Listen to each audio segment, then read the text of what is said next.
Good morning students. हम आज पढ़ेंगे ऑर्गेनिक केमिस्ट्री का chapter alkyl halide. Organic chemistry में अल्काइल हैलाइड्स, अल्काइल हैलाइड्स। और अल्काइल हैलाइड्स किस तरीके की रिएक्शंस देते हैं, किस तरीके की रिएक्शंस देते हैं हम पहले थोड़ा पढ़ चुके हैं।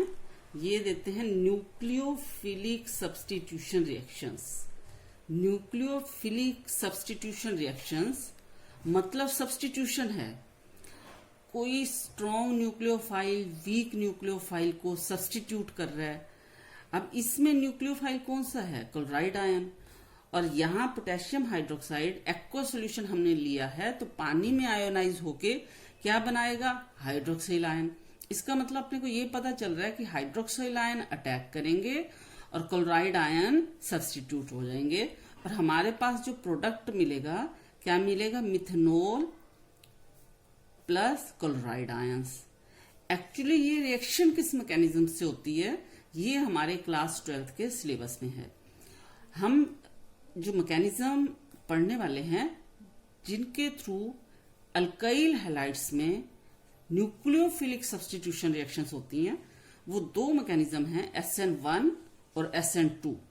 अब हमारा जो अल्काइल हैलाइड है उसमें जो प्रोडक्ट बनेगा, न्यूक्लियोफिलिक सब्स्टिट्यूशन होगी, वो SN1 मैकेनिज्म के थ्रू बनेगा या SN2 मैकेनिज्म के थ्रू बनेगा। ये डिपेंड करता है कि हमारा अल्काइल हैलाइड कौन सा है, हमारे पास न्यूक्लियोफाइल कौन सा है, और हमारी कंडीशंस क्या है, सॉल्वेंट कौन सा है, इन सब पे डिपेंड करता है। इस टाइम हम स्टडी कर रहे हैं प्राइमरी हैलाइड। तो primary halide undergoes nucleophilic substitution reaction by SN2 mechanism. Full form of SN2 is SN2 what the 2 represent?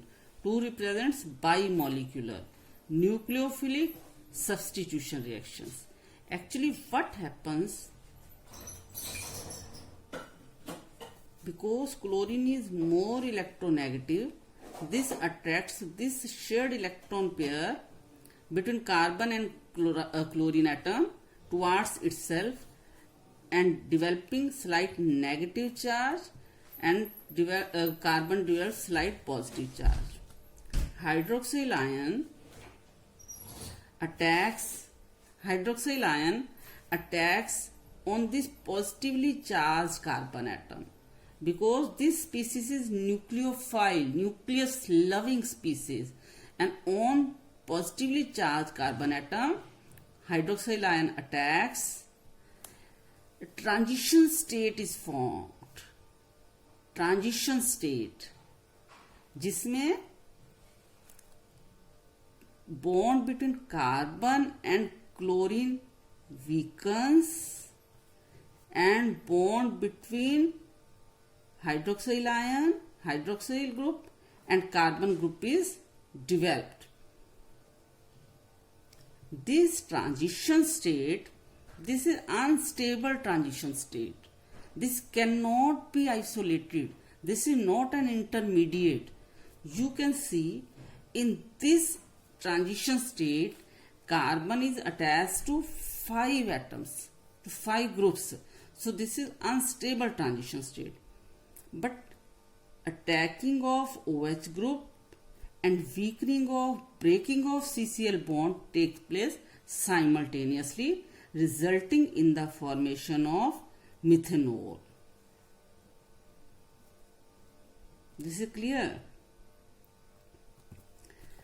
Now we have seen hydroxyl ion attacks on carbon, positively charged carbon, and substitutes chlorine, resulting in the formation of the product.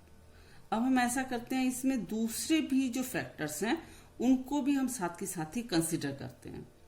You can see hydroxyl group is attacking from the rear side, from the back side.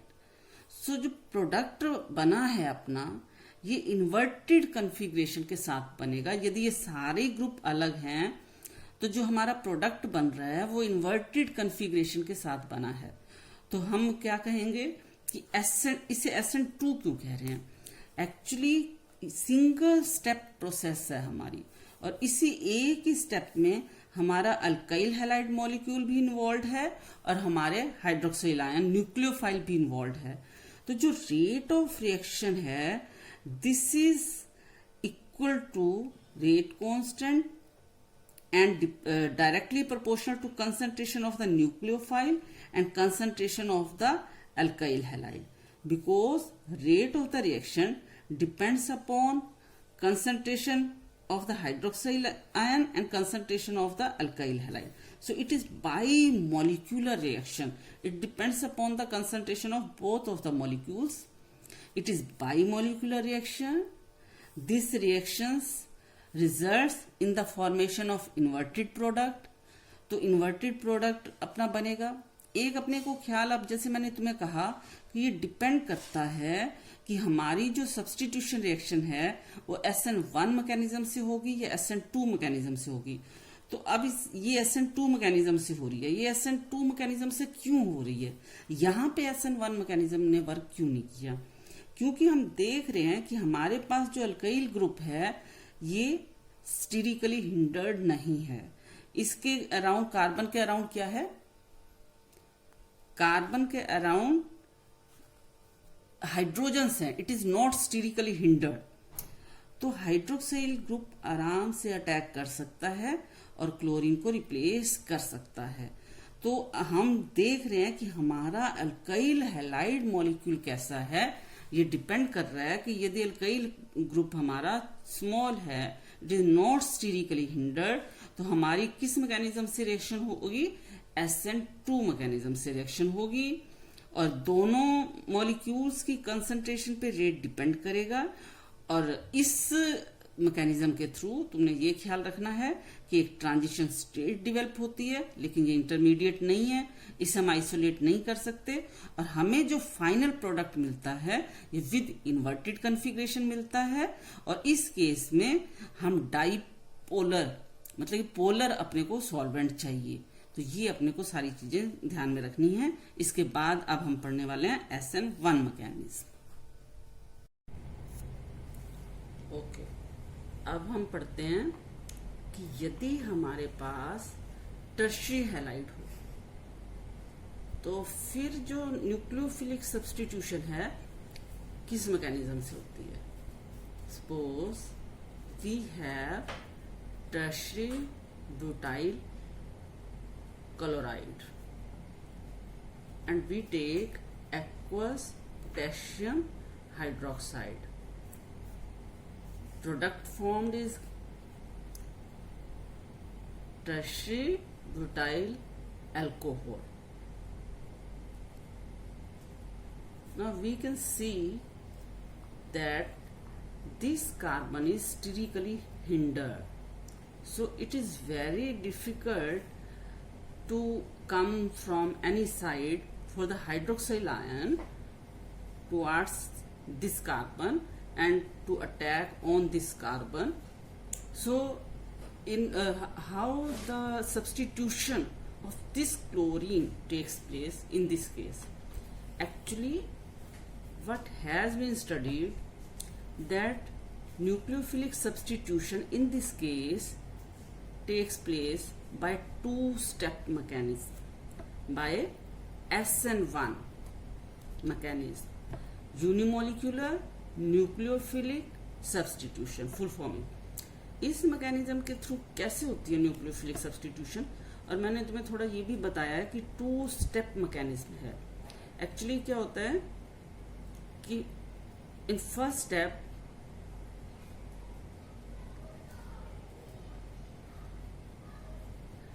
this carbon develops positive charge and chlorine develops negative charge, and because tertiary carbocation is stable,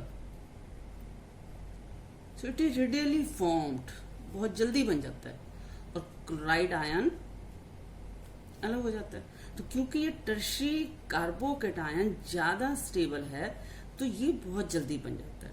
और next step में क्या होता है, CH3 plus, now attack of nucleophile takes place and final product butanol is formed. तो अब क्या हुआ, दो स्टेप्स हैं. In first step formation of carbocation and in the next step attack of nucleophile. Now this step is slow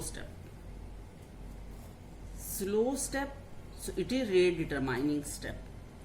अब क्या है कि ये जब तक कार्बोकैटायन नहीं बनेगा तब तक हाइड्रोक्सिल आयन अटैक नहीं कर पाएगा और हमारा फाइनल प्रोडक्ट नहीं बनेगा. Because this step is slow step, so this is rate determining step. And because this is rate determining step, so rate of the reaction depends upon the concentration of the alkyl halide. It is directly proportional to concentration of the alkyl halide. General expression we will write. तो क्योंकि first step formation of carbocation from alkyl halide, it is a slow step, it is rate determining step. So rate will depend upon the concentration of alkyl halide. So it is SN1, unimolecular nucleophilic substitution reaction. हमें ये समझ में आ गया कि because this carbon is sterically hindered, यदि carbon to which halogen atom is attached is sterically hindered, तो क्या probability है कि जो हमारी सब्सटीट्यूशन होगी वो SN1 मैकेनिज्म से होगी. और हमने उसमें क्या पढ़ा, जैसे मिथाइल क्लोराइड की जब हमने न्यूक्लियोफिलिक सब्सटीट्यूशन पढ़ी तो क्योंकि उसमें कार्बन स्टीरिकली हिंडर्ड नहीं है तो हमारे जो सब्सटीट्यूशन है वो SN2 मैकेनिज्म से होती है.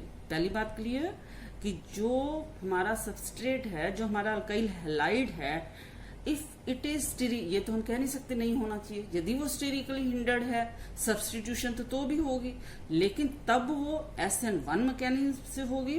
और यदि वो स्टेरिकली हिंडर्ड नहीं है तो हमारी न्यूक्लियोफिलिक सब्सटीट्यूशन जो है वो SN2 मैकेनिज्म से होगी. First point is clear. अब हम दूसरी बात करते हैं.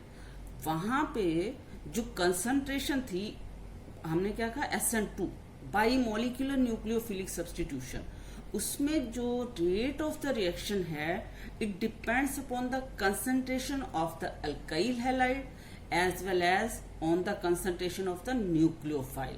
सो that is bimolecular nucleophilic substitution we have studied. Now because in this case this is two step mechanism and in this case rate of reaction depends upon the formation of the carbocation and formation of the carbocation depends upon the concentration of the alkyl halide. तो alkyl halide की concentration हम double कर देंगे तो rate double हो जाएगा.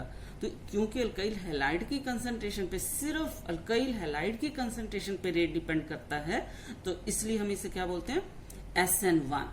1 represents unimolecular, N nucleophilic, S substitution. इतना अपना पॉइंट क्लियर हो गया. 1 step mechanism in case of SN2 and 2 step mechanism in case of SN1. SN1 में एक बात और ध्यान रखने वाली है कि formation of carbocation takes place. तो जो स्टेबिलिटी ऑफ कार्बोकैटायन है ये भी बहुत रोल प्ले करती है कि हमारा स्टेबल कार्बोकैटायन है यदि तो वो जल्दी बनेगा और रेट उस हिसाब से फास्ट होगा. तो टुवार्ड्स हम यदि रिएक्टिविटी ऑर्डर डिस्कस करें तो टुवार्ड्स SN2 मैकेनिज्म की तरफ क्या होगा, हम टर्शरी, सेकेंडरी एंड प्राइमरी. तो हमारा टर्शरी का रेट जो होगा, rate of reaction towards SN2 mechanism, yes nucleophilic substitution in case of tertiary halide is less favorable and secondary is less favorable than primary. और यदि SN1 के through substitution होनी है तो फिर हमारा टर्शरी का रेट SN1 मैकेनिज्म के थ्रू ज्यादा होगा reactivity, secondary and then primary. अब दूसरा फैक्टर हम डिस्कस करते हैं स्टीरियोकेमिस्ट्री। अब इस केस में क्या है, formation of intermediate that is carbocation takes place which is planar species. तो जब प्लेनर स्पीसीज है तो अटैक क्या है, अटैक इधर से भी हो सकता है और इधर से भी हो सकता है। इक्वल प्रोबेबिलिटी है कि हमारा जो न्यूक्लियोफाइल है जिस तरह से हेलोजन गया उसकी रेयर साइड से अटैक करे, या उतनी प्रोबेबिलिटी है कि क्योंकि अब तो हेलोजन एटम तो रहा नहीं, तो ये प्लेनर स्पीसीज बन गई है, तो इधर से भी हमारा न्यूक्लियोफाइल अटैक कर सकता है, ऊपर से या नीचे से। इक्वल प्रोबेबिलिटी है। इसका मतलब 50% of the molecules with inverted configuration and 50% of the molecule with retention of configuration are formed. तो इसका मतलब 50% यदि डेक्स्ट्रो रोटेटरी हैं तो अप्रोक्सीमेट हम कह सकते हैं, तो अप्रोक्सीमेट 50% हमारे लिवो रोटेटरी हैं। तो इस केस में SN2 मैकेनिज्म के केस में हमें जो प्रोडक्ट मिलता था with inverted configuration was formed, product was formed with inverted configuration. लेकिन इस केस में जो प्रोडक्ट बनता है वो रेसिमिक मिक्सचर बनता है। तो स्टीरियोकेमिस्ट्री पॉइंट ऑफ व्यू से भी हमने डिस्कस कर लिया। अब और किस किस बात पे डिपेंड करता है, rate of reaction. Rate of reaction या किसी भी मैकेनिज्म से प्रोसेस हो तो तुमने ध्यान देना है कि जो बेस्ट लिविंग ग्रुप है उसके केस में रेट ज्यादा रहेगा। अब हम कंपेयर करते हैं, हमारे पास अल्काइल आयोडाइड है, RCl है, RBr, alkyl bromide, alkyl fluoride. तो RI के केस में आयोडाइड जो आयन है ये बेस्ट लिविंग ग्रुप है, तो इस केस में रेट बहुत ज्यादा रहेगा, सबसे ज्यादा रहेगा। फिर क्लोराइड के केस में रहेगा, फिर ब्रोमाइड के केस में रहेगा, और उसके बाद हम कहें फ्लोराइड के केस में। तो iodide ion best leaving group है। और हम इसे कैसे याद कर सकते हैं कि जैसे तुम्हें एसिड्स का पता है, hydrogen iodide we have studied in class 11। Iodine क्योंकि जो एटम है वो बहुत बड़ा एटम है, तो ये बॉन्ड जो है वीक है, HI, HCl, HBr। सोचने में तो हर कोई सोचेगा कि hydrogen fluoride is strong acid, but actually because fluorine is more electronegative than hydrogen, and हम सभी क्या सोच सकते हैं कि हाइड्रोजन जो है एज हाइड्रोजन आयन रिलीज हो जाएगा और hydrogen fluoride will be strong acid. लेकिन एक्चुअली क्योंकि ये बॉन्ड डिसोसिएशन एनर्जी बहुत कम है, तो जो हाइड्रोजन है यहाँ पे जल्दी रिलीज हो जाता है, और हाइड्रोजन आयोडाइड स्ट्रॉन्ग एसिड है अमंग दीज एसिड्स। इन सब एसिड्स में से जो हाइड्रोजन आयोडाइड है ये वीक एसिड है। अब यदि ये एसिड हाइड्रोजन रिलीज करेगा तो हमारे पास क्या बनेगा, आयोडाइड आयन। ये सबसे ज्यादा स्ट्रॉन्ग एसिड है हाइड्रोजन आयोडाइड, तो ये उतना ही ज्यादा डिसोसिएट होगा। तो आयोडाइड आयन एक स्ट्रॉन्ग एसिड का जो कंजुगेट बेस बनता है वो हमेशा वीक होता है, तो ये एक वीक बेस है। तो जो वीक बेस होता है वो बेस्ट लिविंग ग्रुप होता है। तुमने ये याद रख लेना, ये हमने इक्विलिब्रियम चैप्टर में पढ़ा था लास्ट ईयर, कि यदि स्ट्रॉन्ग एसिड डिसोसिएट होगा उससे जो बेस बनेगा, कंजुगेट बेस बनेगा, वो हमेशा वीक होगा। स्ट्रॉन्ग एसिड का कंजुगेट बेस वीक होगा। और आगे हमें क्या याद रखना है कि जो वीक बेस होगा वो उतना ही बेस्ट लिविंग ग्रुप होगा। तो आयोडाइड आयन बड़ा है, उस पर नेगेटिव चार्ज है, ये बेस्ट लिविंग ग्रुप है। फिर तुम याद कर लो क्लोराइड, ब्रोमाइड। तो जो मतलब कि लिविंग ग्रुप अच्छा होगा तो हमारा जो रेट ऑफ रिएक्शन है वो भी हमारा फास्ट रहेगा। तो हम जितने भी ये फैक्टर्स पढ़ रहे हैं, अब एक बात तुम्हें और याद रखनी है, स्ट्रेंथ ऑफ द न्यूक्लियोफाइल। पहली बात हम क्या कर रहे हैं, स्ट्रेंथ ऑफ द न्यूक्लियोफाइल। यदि कोई स्ट्रॉन्ग न्यूक्लियोफाइल है, देखो अब हमारी प्रोसेस SN1 मैकेनिज्म से होनी है या सब्स्टिट्यूशन SN2 मैकेनिज्म से होनी है, ये डिपेंड करेगा किस पे, अल्काइल हैलाइड पे। पहली बात, यदि स्टेरिकली हिंडर्ड है अल्काइल हैलाइड तो फिर उस पे स्टेरिकली हिंडर्ड है तो न्यूक्लियोफाइल अटैक कर नहीं पाएगा। तो इससे क्या होगा, वो क्या डिमांड करेगा कि उसे तो सीधा ही बनी बनाई कोई स्पीसीज मिल जाए। तो हेलोजन रिलीज हो जाता है और कार्बोकैटायन बनता है, स्टेबल कार्बोकैटायन बनता है। यदि हमारा अल्काइल हैलाइड स्टेरिकली हिंडर्ड है, स्टेबल कार्बोकैटायन बनता है और फिर हमारा न्यूक्लियोफाइल अटैक कर सकता है। वो किसी भी तरफ से अटैक कर सकता है, उसी तरीके से उस तरफ से भी अटैक कर सकता है जहां जिस तरफ से हेलोजन गया है, और हमारा प्रोडक्ट रिटेंशन ऑफ कॉन्फ़िगरेशन के साथ बने, या बैक साइड से भी अटैक कर सकता है। अब जो हमारा प्रोडक्ट बनेगा वो विद इन्वर्टेड कॉन्फ़िगरेशन बनेगा। तो अब क्या है कि न्यूक्लियोफाइल यदि हमारा स्ट्रॉन्ग है, याद रखो कि जिन न्यूक्लियोफाइल्स पे चार्ज होगा, जैसे OH नेगेटिव है तो ये स्ट्रॉन्ग न्यूक्लियोफाइल है। और न्यूक्लियोफाइल तो हमारा वाटर मॉलिक्यूल भी है, क्योंकि उस न्यूक्लियोफाइल तो हमारा मतलब कि जिन पे, क्योंकि उन पे लोन पेयर है, तो ये जो वाटर है या ये जो अल्कोहल्स हैं ये वीक न्यूक्लियोफाइल्स हैं। तो वीक न्यूक्लियोफाइल्स जो हैं वो ऐसा नहीं कर सकते कि अब हम कहें कि कोई हमारे पास हैलाइड है, सपोज यदि कोई स्ट्रॉन्ग न्यूक्लियोफाइल है तो वो अटैक आएगा और कोई भी जो हैलाइड होगा उसे सब्स्टिट्यूट कर देगा। लेकिन यदि वीक न्यूक्लियोफाइल है,